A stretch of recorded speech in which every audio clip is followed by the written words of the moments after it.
సడన్‌గా దేవుడు కనపడి "ఏం కావాలో కోరుకోమ్మా" అని అడిగితే ఒక లగ్జరీ కారు, ఒక ఇల్లు, పెద్ద బంగ్లా ఇవన్నీ అయితే నేనసలు అడగను. ఇప్పుడున్న టైంని కొంచెం ఫ్రీజ్ చేయమని అడుగుతాను. ఎందుకంటే మా అను చూస్తూ చూస్తూ ఎదిగిపోతున్నాడు. అప్పుడే వాడికి 1 ½ ఇయర్ వచ్చేసింది. చూసారా మా బాండ్‌తో ఆడేసుకుంటున్నాడు అప్పుడే బాల్ ఆట గూడా. కళ్ళు మూసి కళ్ళు తెరిచేలోపు టైం అయిపోతుంది. అసలు వాడితో రోజు ఎలా గడుస్తుందో తెలియట్లేదు.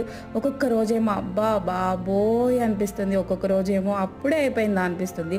వాడు పడుకోకపోతేనేమో అబ్బా ఎప్పుడు పడుకుంటాడురా బాబోయ్ అనిపిస్తది. పడుకుంటే ఏమో ఎప్పుడు లేస్తాడు అని ఎదురు చూస్తూ ఉంటాను. సాయంత్రం అయితే ఇలా పార్క్‌కి తీసుకెళ్ళమంటాడు. ఫుల్‌గా ఆడుకుంటాడు. మనం గూడా అంతే కదా! చిన్నప్పుడు పార్క్‌లో ఫుల్‌గా మట్టితో ఆడేసుకుంటూ ఉండేవాళ్ళము. మీరైతే దేవుడు కనిపిస్తే ఏం అడుగుతారో కిందైతే కామెంట్ చేయండి. మీ పిల్లలతో మీరెలా మేనేజ్ చేస్తున్నారో గూడా కింద కామెంట్ చేయండి. వీడియో నచ్చితే do like, share and subscribe. Comment మర్చిపోకండి. బాయ్.